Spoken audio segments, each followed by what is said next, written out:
Bueno, pues buenas tardes, yo soy Blanca García, soy R3 del Centro de Salud del Alamillo y junto con mis compañeros Pablo, Paula, Marta y Diego vamos a hacer una sesión sobre la actualización de las ITS. Bueno, pues empezamos por el índice, vamos a hablar un poco una introducción y la epidemiología de estas enfermedades en el distrito de Sevilla y en el área del centro de salud, el diagnóstico y tratamiento de las principales ITS.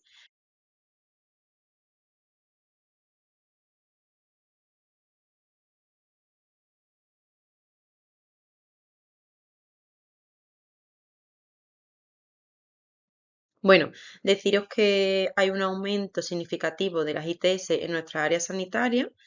Es por eso que se necesita que haya un abordaje transversal entre los médicos de atención primaria y hospitalaria, porque estas enfermedades tienen una elevada morbilidad y todo lo que sea retrasar el diagnóstico puede llevar a secuelas bastante importantes como carcinomas, esterilidad y bueno, infecciones congénitas, EPI.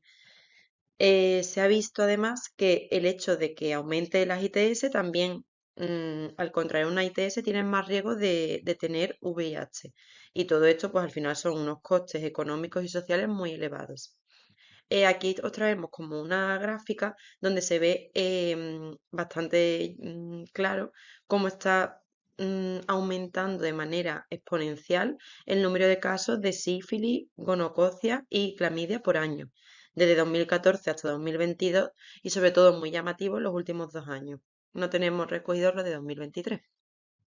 Bueno, esto es una manera de enseñaros que al final pues todas estas ITS hacen que haya más riesgo de contraer el VIH y que necesitamos que el abordaje sea mm, conjunto entre lo que es la atención hospitalaria. Y bueno, aquí os hemos traído unas tablas de la incidencia acumulada tanto de las ITS como del VIH y para que veáis cómo está bastante relacionado. En este caso sería una tablita simplemente de las ITS. El centro de salud nuestro está en el tercer puesto, por lo tanto nosotros vemos un montón de ITS, es algo muy frecuente en nuestro centro de salud. Y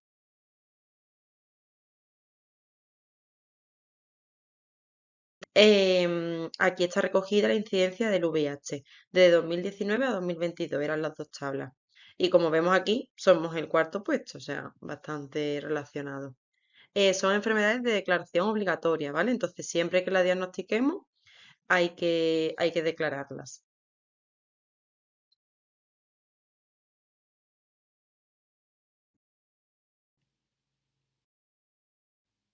Bueno, ahora voy a empezar a hablar un poquito sobre alguna patología y primero de todo empezar por la uretritis, que bueno, ya sabemos que es una secreción uretral que puede tener disuria o no, poliaquiuria e incluso dolor. Y bueno, así se vería el exudado. A nosotros como médicos de familia lo que nos interesa es que cuando un paciente viene a la consulta con estos síntomas, ¿qué hacer? Entonces, pues en el DIRAYA, en el apartado perfiles, vemos que hay un perfil que pone ITS uretritis, entonces ahí pues te salen bastantes microorganismos como por ejemplo la clamidia, la gonorrea, las hepatitis, y entonces así podemos hacer un despistaje de lo que realmente tiene el paciente. Si vemos que el exudado uretral no es evidente, pues podríamos buscar un perfil ITS orina, que ahí lo tenemos, o un perfil ITS serología. Y bueno, con respecto al tratamiento, destacar que esto en los últimos meses ha cambiado y porque ahora es ceftriaxona 1 gramo dosis única intramuscular más doxiciclina 100 miligramos cada 12 horas durante 7 días vía oral. Pero antes, hace unos meses, bueno, incluso en algunas guías sigue estando, pone ceftriaxona 500 miligramos en vez de 1 gramo. Entonces, bueno, esto es algo que quería yo enfatizar, que sepamos que ahora es 1 gramo. Y luego, antiguamente, hace nada, se ponía en vez de doxiciclina citromicina. Actualmente se prefiere la doxiciclina porque está habiendo bastantes resistencias a la citromicina, entonces así nos aseguramos que el tratamiento es más eficiente. Luego os he puesto abajo que si, por ejemplo, vemos que la ceftriaxona no está disponible, pues podemos poner cefixima 400 miligramos vía oral dosis única más citromicina 2 gramos vía oral dosis única. ¿Vale? Si la doxiciclina no está disponible, pues podemos poner acitromicina 1 gramo vía oral dosis única. ¿Vale? Bueno, como sabemos, los dos posibles agentes causales más frecuentes son la Neisseria gonorrea y la Chlamydia trachomatis. Con respecto a cada una de ellas, pues destacar que la gonorrea es más frecuente en países en vías de desarrollo y la clamidia es más frecuente en nuestro medio. Ambas pueden ser tanto asintomáticas como causar uretritis. La clamidia tiene una secreción más mucoide que la gonorrea, que es más purulenta, y la gonorrea tiene un periodo de incubación menor que la clamidia.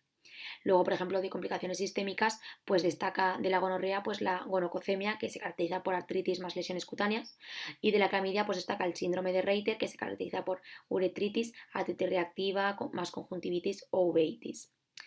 Trataríamos con ceftriaxona la gonorrea y la doxiciclina la clamidia. Ahora cambiando de tema, voy a hablar un poco sobre la proctitis, que bueno, como el propio nombre indica, es una inflamación del recto, ¿vale? Que puede causar dolor, molestia, tenesmo, sangrado, estreñimiento, diarrea, pues dolor a la defecación y secreciones mucoides o incluso pus. Y vuelvo otra vez a lo de antes. A nosotros lo que nos interesa en atención primaria es cómo pedir pruebas sobre esto. Entonces, bueno, pues en el perfil de Iraya tenemos un perfil que se llama ITS Proctitis y ahí tenemos, pues como antes, pues la clamidia, la gonorrea, las hepatitis, el micoplasma, ¿vale? Y se trataría igual que la uretritis, con ceftriaxona 1 gramo intramuscular dosis única, más doxiciclina 100 miligramos cada 12 horas durante 7 días vía oral. Y importante, algo que quiero destacar es que si confirmamos que tiene un linfogranuloma venéreo, pues pondríamos la doxiciclina en vez de 7 días, 21 días. Y con la misma pauta, 100 miligramos cada 12 horas durante eso, 21 días. Y ahora en específico voy a hablar de las vaginitis o cervicitis. Siempre que venga una mujer con dolor vaginal, eritema vulvar o secreción vaginal, ya sea acompañada o no de disuria o poliaquiuria, debemos sospechar que estemos ante una vaginitis o cervicitis. En caso de que los síntomas mencionados anteriormente se acompañen de fiebre, deberemos derivarlas a urgencias ginecológicas, ya que debemos descartar que sea una enfermedad pélvica inflamatoria. ¿Cómo manejaremos las vaginitis? Deberemos dividirlas en si hay riesgo o no de tener una ITS. Si no hubiese riesgo, haremos un tratamiento empírico y podremos hacer un cultivo del exudado vaginal. Si hay refractariedad a este tratamiento empírico, sí que realizaremos y pediremos un perfil de ITS. En caso de presentarnos ante una vaginitis o una endocervicitis, debemos llevar a cabo un buen diagnóstico diferencial con tal de poder dar un tratamiento óptimo. Este diagnóstico diferencial lo realizaremos en función de su etiología, en función de su microorganismo causante. En caso de la candidiasis, está causado por la Candida albicans. Los factores predisponentes serán el antibiótico de amplio espectro, gestación o la toma de anticonceptivos, la inmunodepresión y la hiperglucemia. La leucorrea se caracteriza por ser blanca, grumosa y adherente y sobre todo por un prurito intenso. El tratamiento será mediante clotrimazol, 500 miligramos monodosis vaginal, y en caso de ser recidivante lo haremos con fluconazol. Solo trataremos a la pareja sexual en caso de que ésta presente balanitis.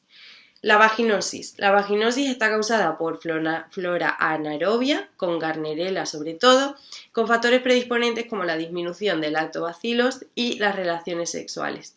La leucorrea es blanca, grisácea, fluida y lo que más destaca es que es maloliente y el prurito está ausente. El tratamiento será mediante metronidazol, 500 miligramos cada 12 horas durante 7 días vía oral, y lo que debemos destacar de esto es que solo lo haremos en caso de ser sintomática. Una de las alternativas será la clindamicina. Después tenemos la tricomoniasis, que está causada por la tricomonas vaginalis, y uno de sus factores predisponentes es sufrir más ITS. La leucorrea será amarillo verdosa, espumosa y a veces hasta sanguinolenta. El prurito será leve, pero destaca por tener un punteado hemorrágico. Y lo trataremos con el metronidazol de 2 gramos en forma de monodosis.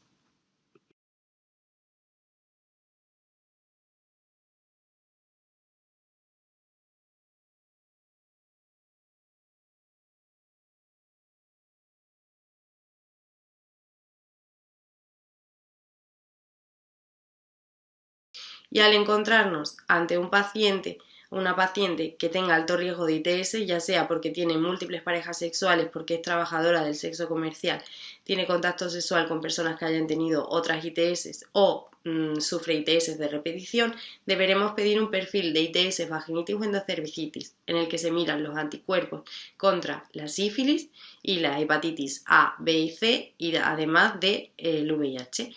Y además en el exudado vaginal harán un cultivo de ellos y la detección del ADN del micoplasma, la Neisseria gonorrea y de la clamidia trachomatis. Y ya una vez hayamos obtenido los resultados de este perfil de ITS, en caso de ser una Neisseria gonorrea, trataremos con cetriaxona 1 gramo monodosis intramuscular más doxiciclina 100 miligramos cada 12 horas durante 7 días, con alternativa de cefixima y azithromicina. En la clamidia trachomatis la trataremos con la doxiciclina 100 miligramos vía oral cada 12 horas durante 7 días, al igual que el micoplasma, con la alternativa de la azithromicina. En caso del micoplasma, la doxiciclina, como he dicho anteriormente, igual que en la clamidia, y con alternativa del moxifloxacino. Las úlceras genitales son aquellas que se producen en el caso del hombre en el pene, el escroto recto, y en el caso de las mujeres en labios, vulva, vagina o recto. Y también suelen ser lesiones que se acompañan en algunos casos de adenopatía inguinal, en otros casos no se acompaña, y esto suele ser un elemento diferenciador que nos puede ayudar a discernir el microorganismo responsable de la úlcera. En esta diapositiva vamos a hablar de el diagnóstico diferencial de las úlceras genitales en cuanto al microorganismo etiopatogénico. Vamos a ver en cada uno de los casos, en función del microorganismo responsable de la úlcera, distintas características como incubación, número de lesiones, consistencia, dolor y presencia o ausencia de adenopatías, que nos va a ayudar a discernir el microorganismo responsable de la lesión a la que nos estamos enfrentando. En el caso de la sífilis, tiene un periodo de incubación de 9 a 90 días. Nos solemos encontrar con una úlcera única de consistencia dura, indolora, y nos podemos encontrar con adenopatías unio bilaterales también indoloras.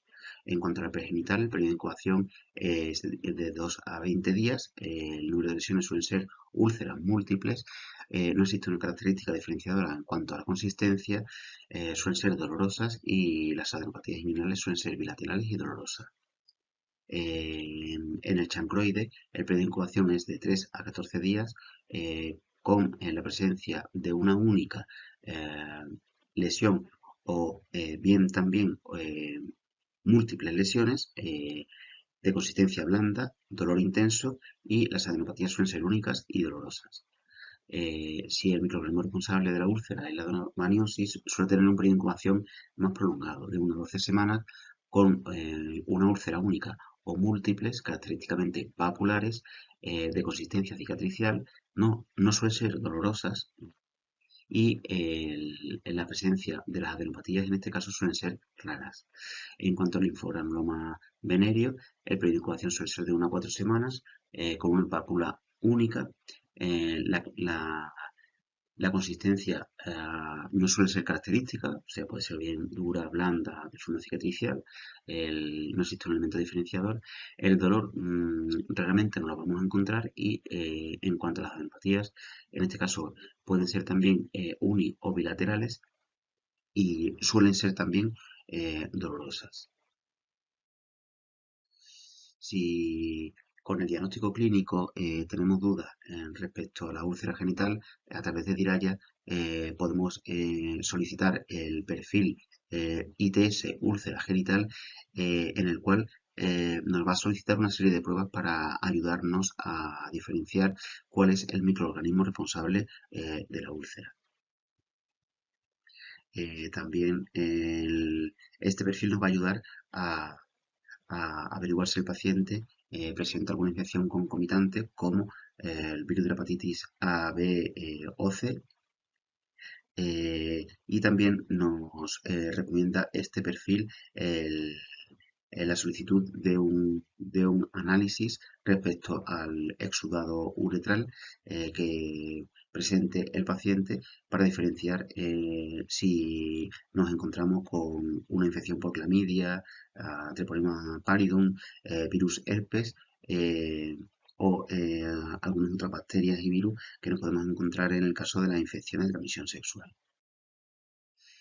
En cuanto al tratamiento de las úlceras genitales, la sífilis precoz, que es aquella que se produce característicamente con una evolución de menos de un año, la penicilina G-benzatina suele ser el gold estándar en el tratamiento a una dosis de 2,4 millones eh, vía intramuscular. Si el paciente es alérgico, podemos utilizar como alternativa la vía oral y en este caso administraremos doxiciclina 100 miligramos cada 12 horas durante 2 semanas. En el caso de la sífilis tardía, que suele ser aquella que suele tener una duración de un año o más, o bien una cronología incierta, vamos a utilizar también la penicilina G-benzatina a la misma dosis, 2,4 millones de unidades vía intramuscular una vez a la semana durante 3 semanas consecutivas. Y si el paciente es alérgico, podemos utilizar como alternativa la doxiciclina 100 miligramos cada 12 horas durante 28 días. En cuanto al genital, la infección primaria vamos a utilizar también aciclovir 400 miligramos cada 8 horas durante 7-10 días vía oral y como alternativa valaciclovir 500 miligramos cada 12 horas durante 7-10 días vía oral o fanciclovir 250 miligramos cada 8 horas durante 7-10 días vía oral. Y en el caso de los episodios recurrentes, vamos a utilizar el aciclovir doblando la dosis, en este caso de 800 miligramos cada 8 horas durante 2 días o cada 12 horas durante 5 días vía oral. Como alternativa, podemos utilizar el fanciclovir 1 gramo cada 12 horas en monodosis vía oral o bien vanaciclovir 500 miligramos cada 12 horas durante 3 días también vía oral. En cuanto a los condilomas acuminados, suelen ser unas lesiones característicamente verrugosas de localización anal, rectal o vaginal que pueden ser únicas o múltiples. Aquí sí es recomendable, independientemente del diagnóstico clínico, solicitar el perfil de infección de transmisión sexual para condilomos en el caso de los primeros episodios. Y como vemos en la solicitud que nos presenta Diraya, aquí vamos a hacer un diagnóstico con este perfil para verificar si el paciente presenta una infección por Treponema pallidum, virus VIH o bien virus de hepatitis A, B o C.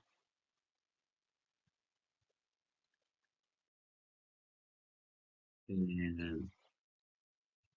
En los condilomas acuminados, además de suscitar el perfil de infección de transmisión sexual condiloma en el primer episodio, en cuanto al tratamiento, nos tenemos que adaptar al número de lesiones que presente al paciente, así como a la extensión y las comorbilidades que nos encontremos. En algunos casos podemos utilizar in situ en la consulta la crioterapia, que suele ser el tratamiento de elección, o bien también le podemos explicar al paciente que puede utilizar un tratamiento autoadministrado con podofilotoxina, 2 aplicaciones al día durante 3 días, o bien imiquimod al 5%, aplicándolo días alternos en los primeros 5 días de la semana, lunes, miércoles y viernes, 3 veces en semana, un máximo de 16 semanas, o Beregen, el que suele tener principio activo las sinecatequinas, dos o tres aplicaciones al día. También podemos utilizar un tratamiento combinado con crioterapia en consulta y bien también un inmunomodulador. Es importante que en el caso de las mujeres tenemos que solicitar en los primeros episodios de un condiloma una citología para descartar una displasia por el virus del papiloma humano oncogénico, que si bien podemos recordar suelen ser aquellos del serogrupo 16 y 18. Bueno, pues seguimos con la toma de muestras, ¿vale? Hay tres tipos de tomas de muestras y os hemos puesto una foto al lado para que sepamos distinguirlas. Lo que es el tapón morado sería un exudado para detectar la PCR del exudado es uretral, faríngeo, vaginal, endocervical o rectal. Luego la siguiente toma de muestras sería el tapón rosa, que es para realizar un cultivo de bacterias. Y ya por último, una muestra de orina para también detectar la PCR y sería el tapón este beige. Para la toma de muestras, pues bueno, nos darán el botecito de orina y ahí se detecta el ADN.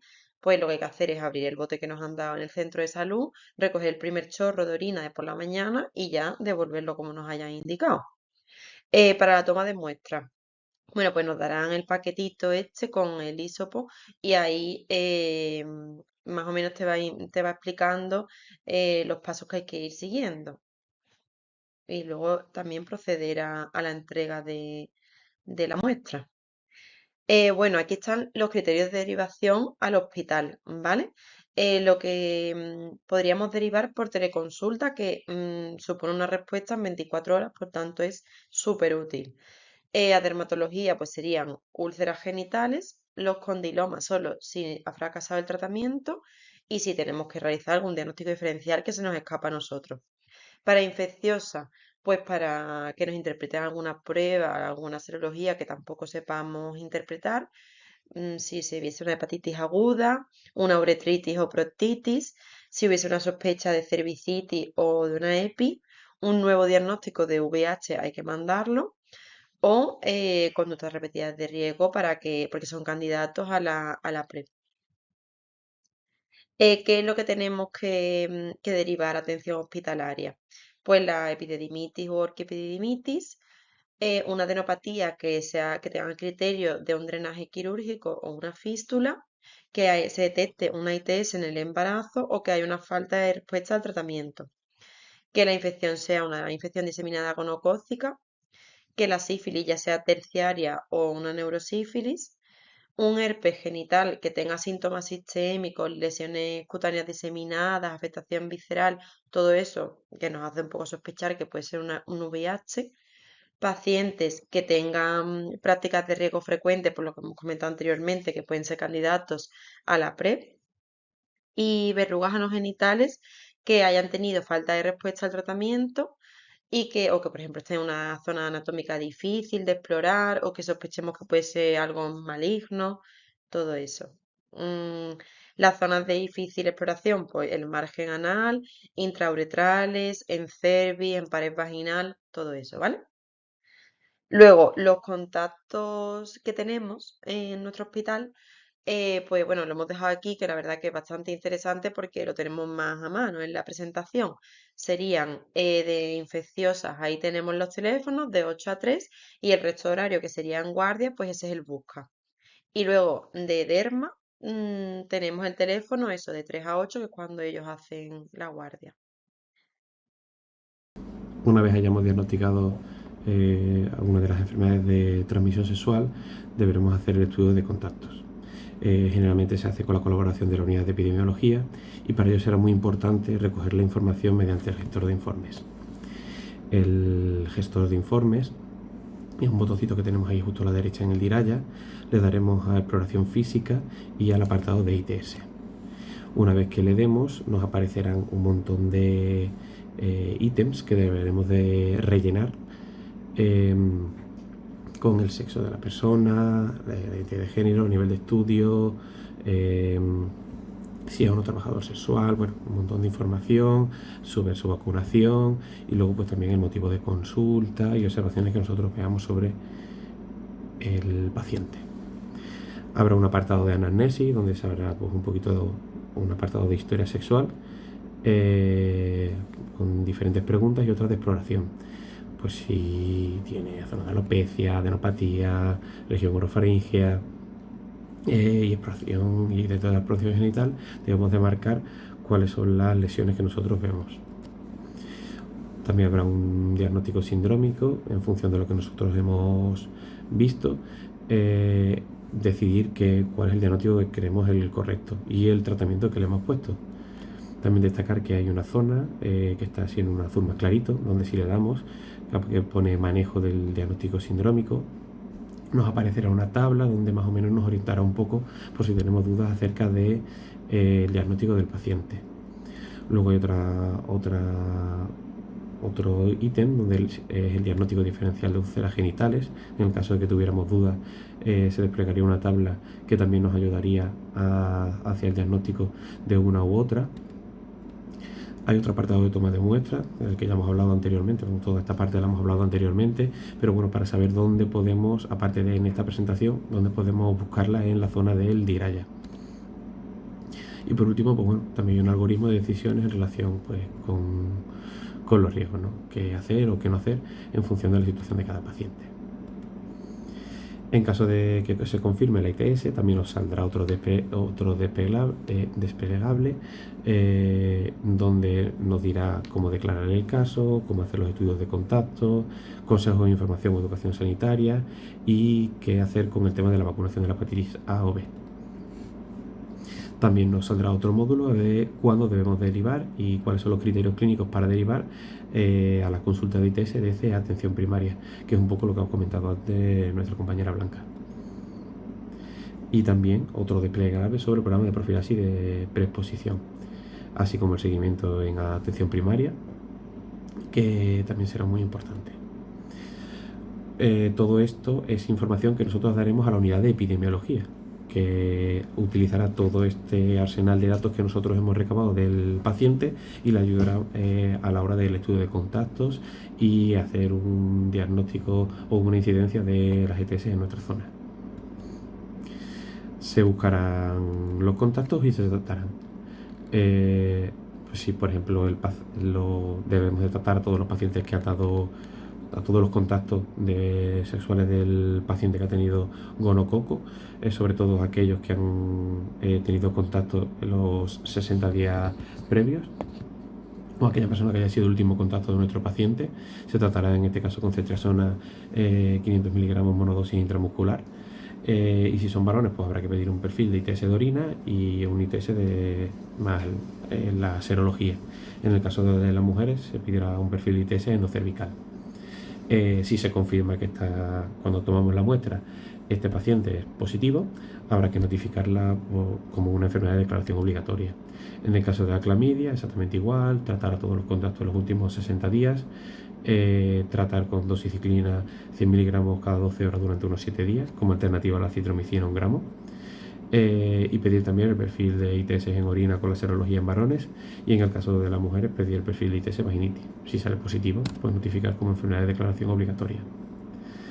En caso de sífilis deberemos de tratar, si ha sido positivo nuestro paciente en sífilis primaria, deberemos de tratar a todas las personas de los 3 meses previos, si es secundaria 6 meses previos, y si es una latente precoz en los 12 meses previos. El tratamiento es con penicilina G-benzatina, 2,4 millones de unidades, monodosis intramuscular, y evidentemente solicitar un perfil de ITS de serología, por también lo que han comentado nuestros compañeros de esa aparición de otras enfermedades de transmisión sexual junto a otras, por ejemplo el VIH. Y aquí hablamos del VIH, si da positivo. Es verdad que en la presentación no hemos hablado mucho del VIH, pero bueno, por lo menos descartar esto, que si ha tenido contacto con una persona VIH en las 72 horas previas, pues debemos de derivar a urgencias para la profilaxis posinfección. Deberemos solicitar también el perfil de ITS, y si son positivas, pues es notificarla como una enfermedad de declaración obligatoria y derivar a las consultas de enfermedades infecciosas. Aquí, bueno, pues pondríamos todo lo que hemos hecho, ¿no?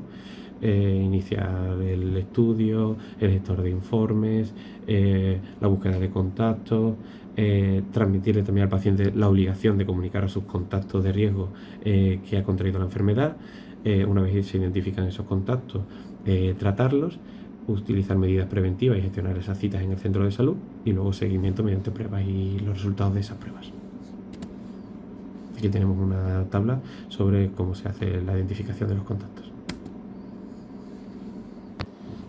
Por último, me gustaría hablar un poco del apartado de prejuicios. En algunos apartados donde se hacen preguntas a los pacientes que han tenido contacto, que han sido pacientes de riesgo de enfermedades de transmisión sexual, se le hacen preguntas como si se tiene sexo con hombres, con mujeres, con transexuales. Esto aparece en algunas listas de preguntas.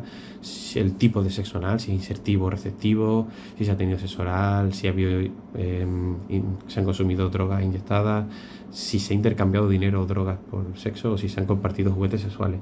Yo entiendo que el porcentaje de probabilidades de transmitir una enfermedad de transmisión sexual cambia. En algunos son un porcentaje un pelín mayor, en otros un poco menor.